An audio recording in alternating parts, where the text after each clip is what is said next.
bavandimwe ba bivuga butumwa TV nongeye kubasuhuza. Iminsi yari myinshi twari twaraburanye kabisa, ariko uyu munsi hano n'Imana yanshyize ijambo ku mutima, ngira ngo mukanya gato tuganire tuvugane. Bene data bavandimwe mu mwami wacu Yesu Kristo, nongeye kubasuhuza. Ni Pastor Eric, nari mbakumbuye kabisa, ariko mbere na mbere reka dusenge. Uwiteka Mana y'imbaraga, ndagushimiye kubera ineza yawe, kubera urukundo n'ubuntu bwawe uhorana mwami. Ndagusaba kugira ngo Uwiteka Mana unyobore kandi unyuzuze imbaraga zawe mwami n'umwuka wawe, kugira ngo mbashe kugira icyo mvugana n'umuntu wese Uwiteka utega amatwi iri jambo muri aka kanya mwami. Reka icyubahiro cyose kibi cyawe Uwiteka rero, mu izina rya Yesu Kristo mwami n'umucunguzi wacu, amen. Nkuko rero bisanzwe rero nangize ngo mbasuhuze, ndagira ngo mbasuhuze. Hari igihe gishyika ugasanga umuntu ahugiye muri ibi nabiri, ariko hari igihe kigeraho mwumva ari ikintu Imana yashyize ku mutima, ngira ngo tuganire namwe. Haleluya.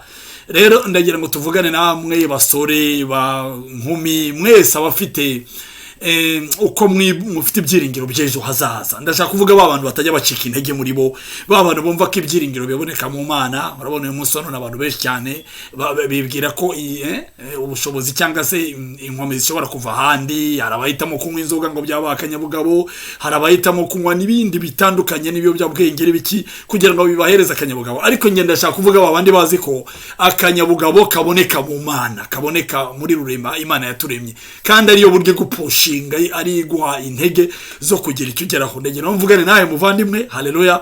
No kuri kabisa hari ikintu Imana icye ku mutima, ngira ngo tuganire. Rero nkuko bisanzwe nsigaye Imana yarangiriye neza. Umwana wanjye inkumi yanjye Esther yarakuze, asigaye azi gusoma, nubwo asoma ikinyarwanda bimugoye, ariko aragerageza kugira ngo mbese dufatanye uyu murimo w'Imana. Narabwiye ko numva ari umugisha ukomeye cyane kubona abana banjye hari igihe mu by'ukuri bajya mu byanjye bakajya muri ibi by'Imana. Numva byanze bikunze atari ibintu bipfa ubusa, numva rwose hari ikintu bitanga cyangwa se bihindura mu buzima bw'abana banjye.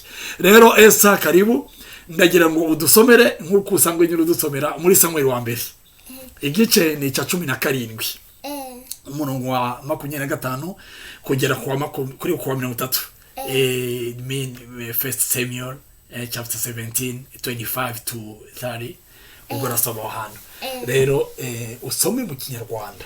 Mwihangane ni mwumva araho asoma, mwihangane bavandimwe, ariko icyangombwa mwumve message cyangwa se namwe muze kuhasubiramo, ariko naho ngaho. Rero Esther, Imana igumugisha, reka dusomere.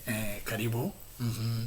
Abisirayeli. Urahavuga uti Samuel wa mbere, Samuel wa mbere igice cya 17, igice cya 17 umurongo wa 25 umurongo wa 25 kugeza kwa 30. kugeza kwa 30. Yego. Abisirayeli baravuga bati, aho mubona uriya mugabo uzamutse, ni ukuri azanywe no gusuzugura Israeli. Umuntu uri bumwice, umwami azamugororera ubuntunzi bwinshi. Yego. amushingire umukobwa we, kandi azaha inzu ya se umudendezo muri Israeli. Yego, komeza. Maze Dawidi avugana n'abantu bamuhangaze iruhande ati, uzica uwo Mufilisitiya agakuraho Israeli igitutsi, bazamugororera bate? Mbese uwo Mufilisitiya utakebwe usuzugura ingabo z'Imana ihorera ingabo z'Imana ihoraho. Ingabo z'Imana ihoraho ni umuntu iki?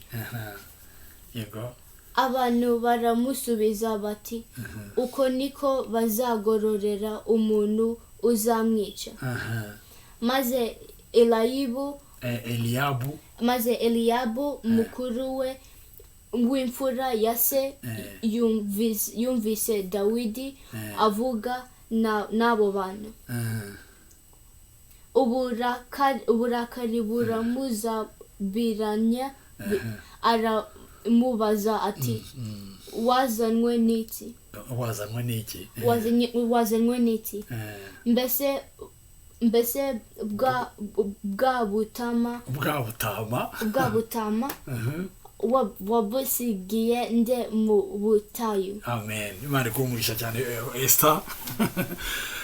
Wow, Imana ishimwe cyane. Haleluya. Urumva benda n'umugisha ukomeye cyane kubona rwose kuna abana banjye mu byukuri bagerageza gusoma indimi z'iwacu kandi sibyo bigamo na gatoya, ariko rwose ni ikintu cyo gushimira Imana cyane. Esther, Imana ikumugisha cyane, urakoze cyane. Sawa no rero bavandimwe, ndagira ngo uyu munsi tuganire ku kintu kiri very important. Hari ikintu Imana yanshize ku mutima, hari ikintu ngira ngo duhishurirwe nge nawe, ndagira ngo tuvugane nawe ukuntu mu byukuri muvandimwe. Haleluya. Burya Imana hari igihe dutegurira ama occasion, ndo ibi nakwita nk'ama occasion yo kugira ngo ebona amateka yacu ahinduke. Erega reka nkubwire, burya Imana hari uburyo ikorana n'abanyabwenge. Imana ikorana n'abantu bareba kure. Imana ikorana n'abantu burya abashishoza muvandimwe. Haleluya. Ikorana n'abantu bazi guprofita des occasions. Donc abantu runaka bazi ko Imana ikorera imbere. Imana ubwayo ari nayo ishaka iterambere. Haleluya. Imana mbese ari Imana igezweho. Haleluya. Bwana sifuwe. Ndagira ngo ubwire ko amen muvandimwe, uyu munsi nashatse ko tuvugana uburyo burya mu buzima tujya tugira amahirwe, mu buzima tujya tugira uburyo dushobora kumenya ibihe ko bigeze, ko dushobora guhindurirwa amateka, ariko kenshi twebwe ntitubimenye muvandimwe. Haleluya. Urabona, reka nkubwire, ubu muri Yesu ureba hari amahirwe menshi cyane. Hari ibintu bijya byitokeza mu buzima bw'umuntu bikaza bigambiriye ko ebana bya bindi wari umazemo iminsi bikuriza, bya bindi wari umazemo iminsi mu byukuri bitumusuhuza umutima, bya bindi byari byarakwicariye bigatuma nawe ubwo wibaza hari icyatumye harubaho. Hari umuntu ugera igihe akibaza, ariko Mana nk'ubu koko ngewe nkora iki kuri iyi si? Birya byose bituma ugira intekerezo ngizo bishobora guhinduka, ariko akenshi abantu ntitubimenye buvandimwe. Yesu ashimwe cyane. Haleluya. Ndagira ngo rero mu byukuri ibyo bintu aba ari byo tuganira. Urumva, aba ari byo tuganira. Urabona. Haleluya. Burya mu buzima reka nkubwire, akenshi burya ntukiringire abantu. Ntugakunde gutekereza ko ibisubizo byawe bizajya bituruka burya ku bantu. Burya byanze bikunze ibisubizo byawe burya bituruka ku Mana. Burya Imana yonyine nuyimenya neza imikorere yayo, ndagira ngo ubwize ukuri ntabwo bizagomera uguhanurira, ahubwo wowe ubwawe uzamenya amokaziyo runaka, ibintu runaka Imana igizana imbere yawe, kandi ugasanga ari byo bije bigomba kuba impamvu yuko ubuzima bwawe buhita widoha kanya muvandimwe. Yesu ashimwe cyane. Haleluya. Rero nikingira ngo tuvugane nawe. Hano hari inkuru y'uyu mugabo Dawudi. Uyu mugabo, iyi ni inkuru yabaye muri Israel. Bwana sifuye sana. Iyi nkuru yabaye muri Israel, aho umuntu yiyemeje guhindura amateka ye. Hari ukuntu yarabayeho nk'umugabo wibera cyangwa se nk'umusore yibera ahantu mu musozi. Urumva burya ibintu bibera ku misozi nawe urabizi.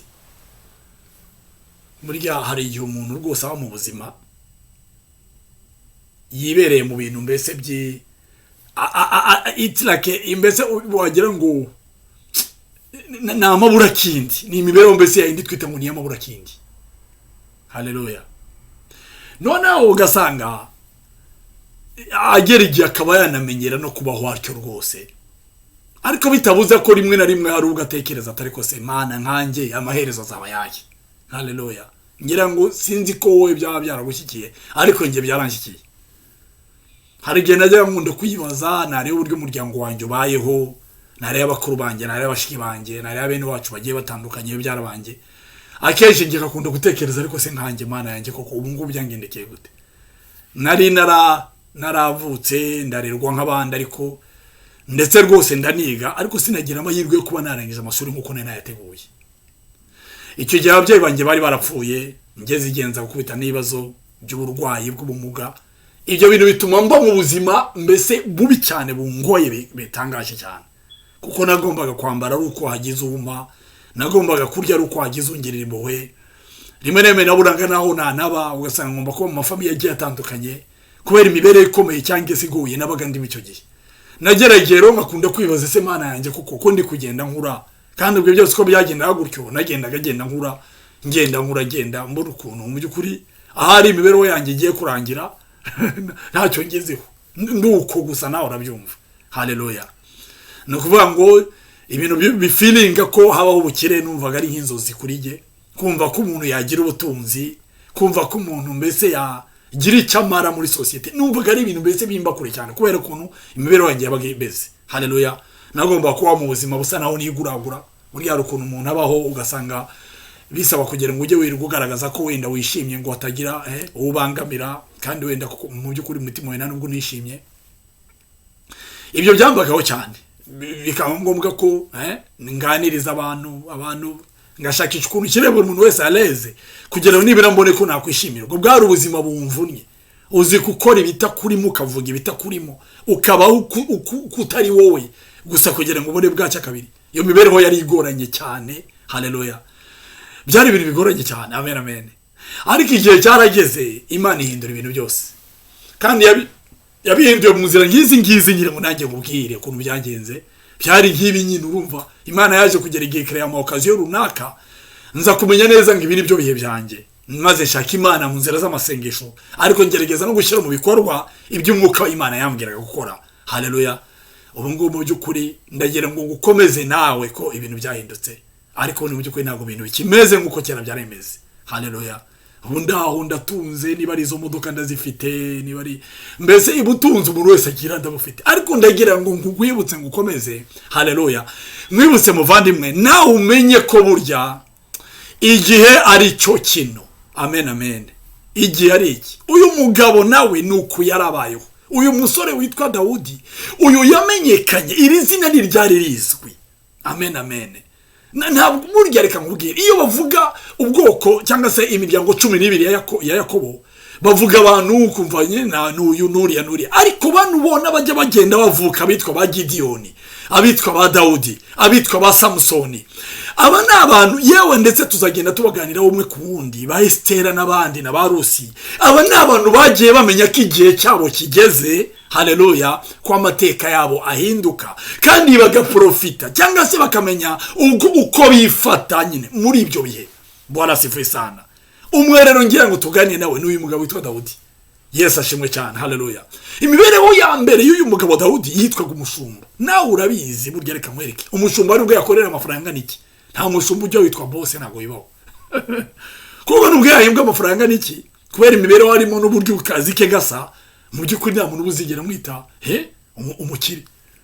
Bwana sifuye sana. Niyo ageze igihe zanka zikabize, nta muntu wizera ko zabayizi, bakomeza kwibwira ko rubundi ari umushumba. Imana idufashe cyane. Haleluya. Noneho kandi ni umushumba w'iki? Si n'umushumba mu by'ukuri w'inka, ahubwo ni umushumba noneho w'ihene n'intama. Imagine. Bwana sifuye sana. Haleluya. Ihene n'intama. Amen amen. Urumva ko yari umuntu uciriritse bishoboka. Imana idufashe cyane. Noneho rero ibi bihe by'icyo gihe byari nibihe bigoranye cyane, kubera kuko abari bakomeye cyangwa se abahembukaga n'abantu babarizwaga muri iyo miryango nyine y'abami gusa, aho hantu nyine waboneka ibwami. Bwana sifuye. Ariko bene nguyu wibera mu misozi cyangwa se hose mu butayu, yabaga ari umuntu wibagiranye, yabaga ari umuntu wanapfirayo, ntibazagire n'uzaramye ko umuntu yapfiriyo. Imana idufashe cyane. Haleluya. Imibereho yararimo yari imibereho nyine urumva yo kubona bwakeye akabona bwije, kuko iyo urebye n'uburyo uyu mugabo yatoranyijwe, kuko byageze igihe Dawudi w'ingwendo ku mwami, ubona yari yasaga naho yari umuhungu wari waribagiranye wabo. Burya iyo ukennye, iyo nta jambo, iyo nta kintu ufite, nta n'ijambo ugira.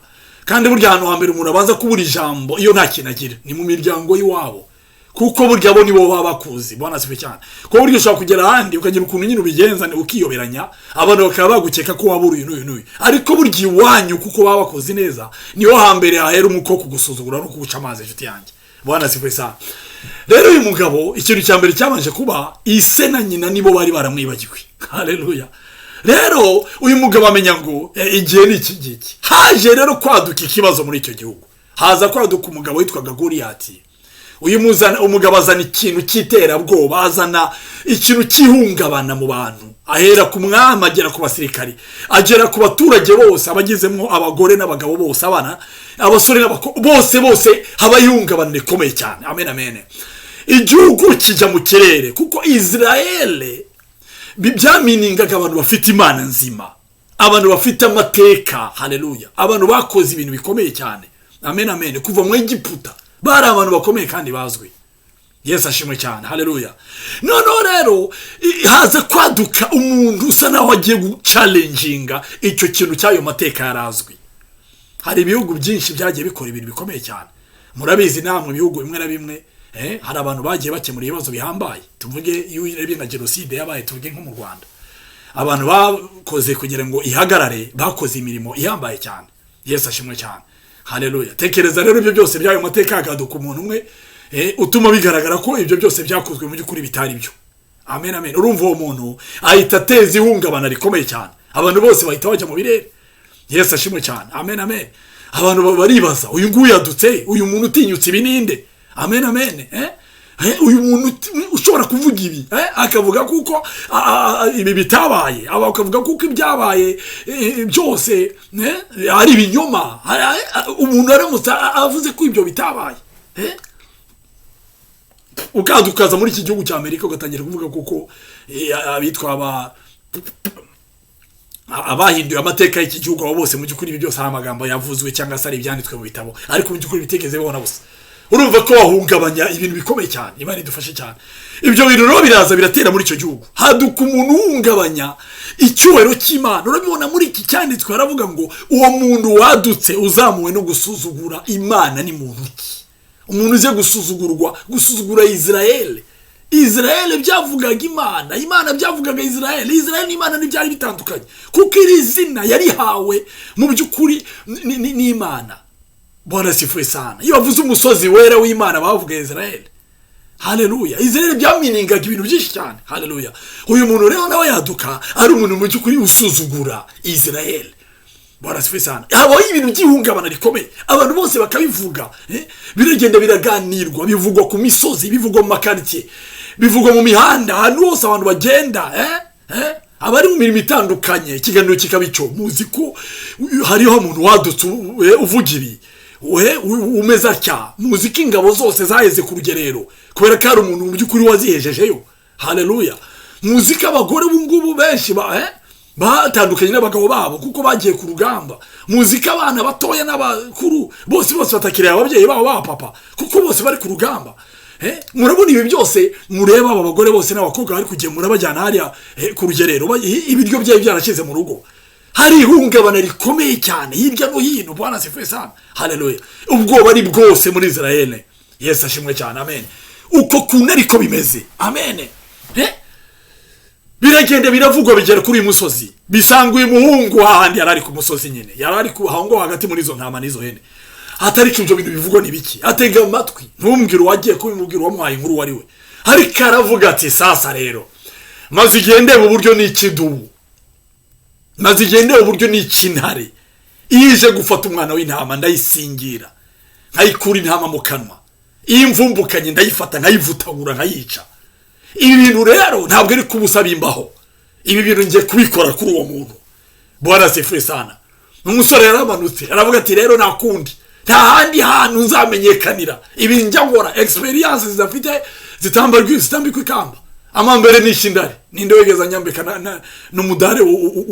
n'umudare w'ibati, usibye n'uwazahabu cyangwa se wenda n'umuringa. Nta wari wamwambitse n'umudare w'ibati. Imana idufashe cyane. Haleluya. None ejo bundi intare nawe yaraje, ninde wigeze namenya ko ibyo byabaye? Baheruka babona intumbi z'intare gusanga n'idubu. Ntugire ngo iyo dubu Dawudi yari yarishe cyangwa iyo ntare yari imwe. Umusozi wari wuzuye intumbi z'intare, hari yuzuye intumbi z'intama. Bwana sifuwe sana. Haleluya. Ndagira ngo ubwize ukuri kuko hari intare nyinshi zigomba gupfa ku buzima bwawe kugira ngo Yesu akubere umwami koko. Hari amadubu menshi agomba gupfa ku buzima bwawe.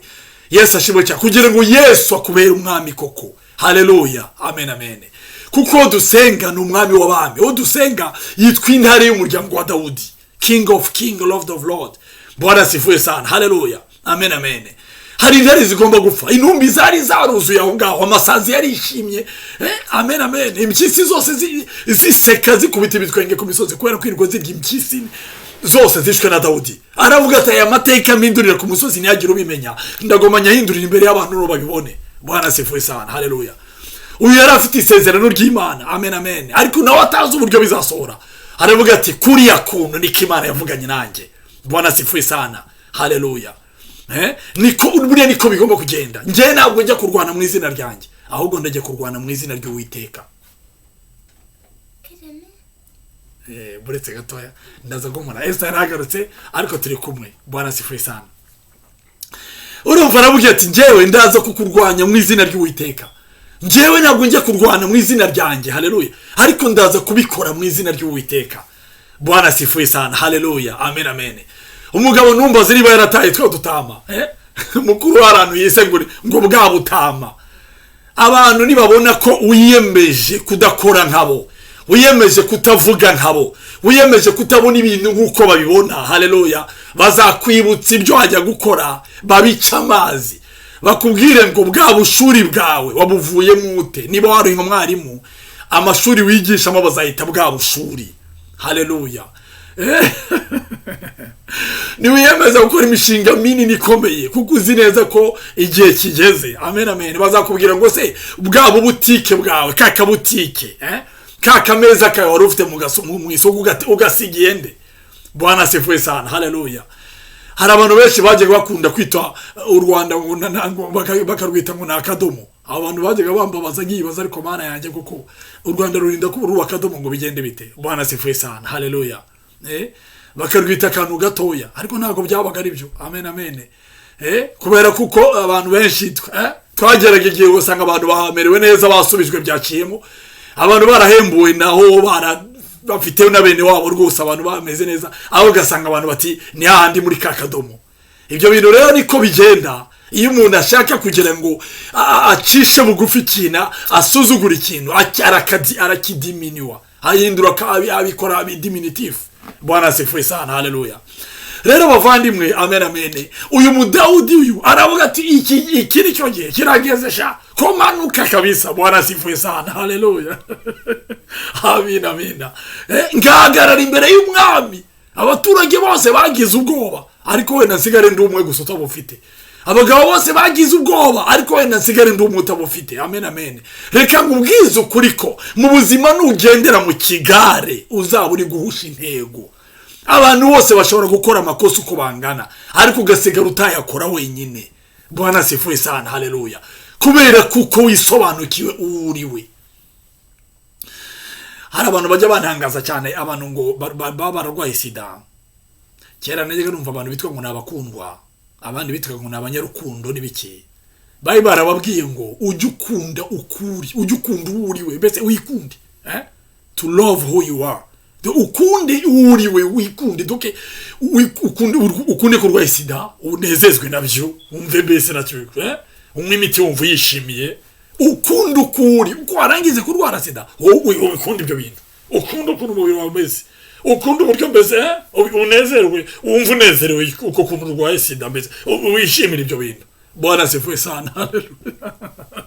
Hari umurundi mwajyaga yigisha abantu kubyina, umurundi kazi yarangiza akabwira ngo ngiye ugere ngo ubyine neza, nguriryohera, ngukiraba, mbese nguriryohera, ugomba kwiryohera ubundi ukiraba, ngo ubwo nibwo ubyina neza. Bwana asifiwe sana, haleluya.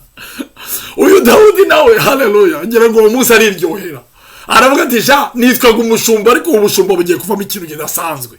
Harya ngo nubwo butama, urabona ahantu yari yabamubwira ngo bwa butama na bwa buhene bwa butaye hehe. Arangije arabwira ati ubwo butamuvuga, nubwo buhene bwavuga, ubwo nibwo bwanshimishije butuma mvumbuka nkava ku musozi, niyemeza kubasanga hano muri ku rugerero. Bwana asifiwe sana, haleluya. Umunezero w'Uwiteka ni wo watumye ahagarara neza imbere ya Goliyati. Bwana asifiwe sana, haleluya. Uyu mugabo aravuga ati ibyo nyine ega njyewe nzi ko ndiho. Bibiliya iravuga ngo iyo urebye ku murongo wa 30, 31 haravuga ngo nuko Dawudi amutera umugongo, atera umugongo Eliyabu. Abantu bagendera mu kigare nabo guterwa umugongo. Amen amen. Wowe ujye umenya ibihe byawe. Yesu ashimwe cyane. Amina. Hari amatorero menshi, reka mbabwize ukuri, mu Rwanda 9 iyo biza kuba jenoside itarabayeho, ngo abantu bagira ibikomere bingana kuriya, abantu bagire ibisebe bingana kuriya ku mutima, abantu bagira ingaruka z'ibyabaye byose, kuva ngira ngo muri 59 amakanisa menshi ntabwo yaba yarashinzwe. Bwana sifuwe sana. Haleluya. Imana yashakaga abantu ikoresha kugira ngo ihembure abantu b'abanyarwanda. Abantu benshi bari bavuye mu bihugu bari barimo, baza bose binjira mu Rwanda bakeneye aho kuba. Ibyo ubwabyo byarabahungabanyaga cyane, bagakenera ubutabazi bwa bugufi. Abandi bari barabuza babo. Amen amen. Amarira kiri yose, imfubyi zuzuye, abapfakazi babagabo n'abagore. Abandi nabo bari barakoze amabi, bari batangiye kugenda bamenya uburyo bagize nabi, bagendaga babibona amakosa. Burya reka nkubwize ukuri, umuntu ashobora gukomerezwa n'ibyamubabaje, ariko n'igihe umuntu akomerezwa n'ibyo yikoreye, nibyo yababaje mw'abandi, ubwabyo bishobora kumukomereza nawe. Bwana sifuwe sana. Niko imitima hari imeze. Ariko hari abagabo bamenye ngo iki ni cyo gihe cyacu, barahagarara bakusanya abantu, bazana Bibiliya, bavuga ubutumwa bwiza. Imana kuko nayo yari ifite umugambi wo guhumuriza imitima y'abantu. Haleluya. Uyu munsi wa none abo bantu ni abagabo bakomeye cyane, ni abagore bahambaye. Haleluya. Bamenye kwico ari cyo gihe cyabo. Dawudi arangije nawe aravuga ati iki ni cyo gihe cyanjye. Reka ngubwize ukuri muvandimwe. Haleluya. Wowe ujye ubyuka urebe hanze ikendereya. Amen amen. Amen amen. Ntukajye uguma mu nzu, jya usohoka ugende urenge, nushaka ukoresha amaguru. Burya amahirwe yawe ari iyo wagiye. Amahirwe yawe ntabwo ari aho gahura inshuti yanjye. Bwana sifuwe sana. Byanze bikunze. Haleluya. Ijoro rizacya, izuba rizarasa, imvura izahita muvandimwe. Haleluya. Ndakubwiza ukuri, jya umenya mu occasion ibyo utekereza ko ari ibintu bibabaje, burya kenshi wasanga ari byo biri mu nzira z'Imana kugira ngo usubirizwemo. Bwana sifuwe sana. Haleluya. Amen amen. Urureba iki gihe cya COVID-19 kingiki. Amen amen. Abantu bakwiriye gusobanukirwa. Amen amen. Ko hari ukuntu harimo n'inzira z'Uwiteka. Imana idufashe cyane. Haleluya. Ndagira ngo ubwire ko wowe ntugacike intege, ujye wishingikiriza Imana, ubashe kumenya kubara ibihe. Iyo urebye ingoma za mbere 12:24, ubona uburyo igihe cyageze ingabo zikaza kumwimika. Izi ngabo zimwimika ubonamo izituruka kuri Sawuli, iziva mu muryango wa Benyamini ni nyinshi. Kubera iki iziva mu muryango wa Benyamini? Nuko abari bakomeye bose, abari bafite success, abageraga amafaranga, bafite ubutunzi, bose bari abantu bakomoka kuri uyu nguyu Sawuli. Bwana sifuwe sana. Haleluya. Amen amen. Yesu ashimwe cyane. Uyu mugabo amateka arahinduka. Imyaka n'imyaka yari amazanura izo hene n'intama, mwene se yise ngo ubutama n'uhene, agera ngo amuca amazi amusuzugure. Uwo munsi Dawudi atangira guhanurira noneho ibikomangoma n'abami. Bwana sifuwe sana. Haleluya. Kuko amenye ko ari cyo gihe cye. Mu buzima ujye wishingikiriza Imana. Mu gihe kigoye bari usenga, mu gihe kibabaje n'ubu ari usenga, mu gihe ubona ubukeneri bwinshi, ubushomeri bukaguhagurukira, intambara zikaba nyinshi cyane, abantu bakakuvuga bakurenganya. Haleluya. Abandi bakagucira ibico, abandi bakakugira ingamba mbi n'utunama tubi, bari usenga muvandimwe. Bwana sifuwe sana. Haleluya. Bari ushaka Imana. Amen amen. Yesu ashimwe cyane. Ndagira ngo rero ngusigire iryo jambo, iki ni cyo gihe cyawe. Wenda urababaye kandi nyamana ni Imana igiye kugutabarira. Wenda intambara zibaye nyinshi, urahagurikiwe n'imiryango y'iwanyu. Haleluya. Urahagurikiwe n'abantu mu kazi, abo mukorana nabo, urahagurikiwe mu rushako rwawe. Nyamara mwene data, wasanga iki ari cyo gihe cyo gushaka Imana mu masengesho, Imana igahindura amateka ya muvandimwe. Haleluya. Imana ikagutabara. Bwana sifuwe sana. Muri 2016 nari muri Kenya, Nairobi. Najyaga mbona ukuntu abantu benshi bahinduye amatorero n'ibintu bisa naho ari ama business n'iki byose. Ngewe niyemeza kwibera hano ku musozi, senga Imana, abantu benshi cyabaramenya Imana nkayishaka, bigatuma ingoresha ndetse ikankoreshereza no mu by'abandi. Magarara za Kasarani hose manurira abantu ko Imana ibagirira neza. Haleluya. Ukima iby'Imana ingiriye gabihumeka no ku bandi. Haleluya. Abantu benshi barahembuka, baragenda, Imana irabatabara bitangaje cyane. Haleluya. Ariko nari naramenye ngo aha nyine ntareba mukuru wanjye, aha nyine nareba mama sindebe data, aha nyine nareba bene wacu, aha nyine nkwiriye gushakira Imana. shaka Imana imyaka 3 naraje muri Kenya. Haleluya. Imana ihindura amateka yanjye. Bwana sifuwe sana. Uyu munsi wanone nguwe neza bishoboka bene data. Haleluya. Imana rero kugirire neza muvandimwe. Ndagira ngo ngukomereshe ijambo. Wibuka ko uyu mugabo Dawidi yamenye ngo ntabwo nzongera kwita Dawudi kundi, ahubwo ngiye kwitwa umwami Dawudi. Bwana sifuwe sana. Haleluya. Erega aba bose ureba ntabwo bose bakuze byose bicabo nkuko byari bimeze. Amateka y'abantu bose wumva bagiye bakomakomeramo. Amen amen. Ni abantu bavukiye mu miryango iciriritse, ni abantu bari batazwi na busa, ariko bamenye ngo iri occasion. Bwana sifuwe sana. Amen amen. Il faut kumenya how to determine ama occasion abonekate. Bwana sifuwe sana. Hallelujah. God can do something for you. You have to know what is the time of God. There is a time in your life. Sometimes the circumstances can be a grace, can be a occasion for you to do something. You can do something. Urabona njya ndeba nkanga muri iki gihugu yimbehije abantu benshi cyane baraprofita bakajya hanze bagafata imitaka bakayihagarana ku stages kwa kunde abantu bari kwinjira mu mabasi. Haleluya. Akagenda akamutwikira none akamusigira nka $1 cyangwa amasenti 50. Ibyo ino birakorwa cyane. Bwana sifuwe sana. Haleluya. Ije cy'ubushyuhe kije usanga ari bwo abana benshi basohokana mu mashini agenda akata ibyatsi kuko icyo gihe babonetse ukabona umura profesi icyo gihe cy'ubushyuhe abantu bagakata ibyatsi. Amen amen. God can do something for you. You have to know this maybe you have to see your right or your left. Maybe there is a hands for you. Somebody can be a grace for you. Can be a luck. You can see your luck anytime. Anytime. You have just to know who I am, who are you. You have just to determine. Bwana sifuwe sana. Amen amen. To the time. Igihe cyawe. Amen amen. Hari kimana ishobora gukora mwene data. Haleluya. Bwana sifuwe sana. Amen.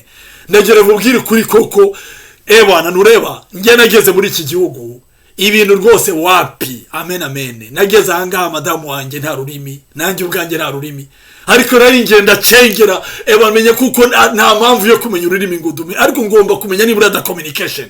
Ubu ngubu ndinjira mu mabanki do communica nkajya ahantu hose do communica. Abana banjye bafite amashuri meza biga ahantu heza, ibintu bimeze neza, mbese ibintu byose ni sawa. Kubera iki?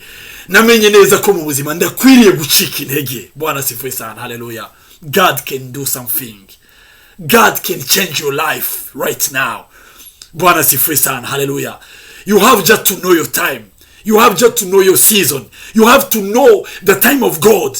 You have just to know if somebody can be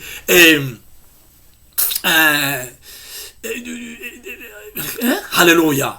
Bwana sifuwe sana. There is many opportunities when that. Hallelujah. Hari ibintu byinshi byitokeza kandi byose ari opportunities for you. Byo ibintu byinshi ari ibintu bishobora guhindura ubuzima bwawe. Hallelujah. Reka nkubwire kuko nutanezerwa nawe uzanezerwa mu mwanya wawe. Amen amen. Nutizera nawe uzizera mu mwanya wawe. Hallelujah. Nudahaguruka nawe uzahaguruka mu mwanya wawe. Amen amen. Ufite akaboko gatekwa kwisingirira no kwifatira. Bwana sifuwe sana. Haleluya. Nageze no ndavuga Imana yanjye imodoka numva abantu bajya batwara ikaba ariyo nziza ngomba kwitunga. Nageze gucya ndeba imodoka nshyashya cyane 2017 cyo gihe nagiye nanga 2016 mbitangura imodoka 2017 iyo nyo nabanje kugira. Nyuma yaho naje kugura indi modoka kandi reka nkubwize ukuri ko byumva cyose n'akazi kawe. Ntabwo giye mu byukuri nguratira jewe, ariko ndakuratira Imana ihindura ibintu.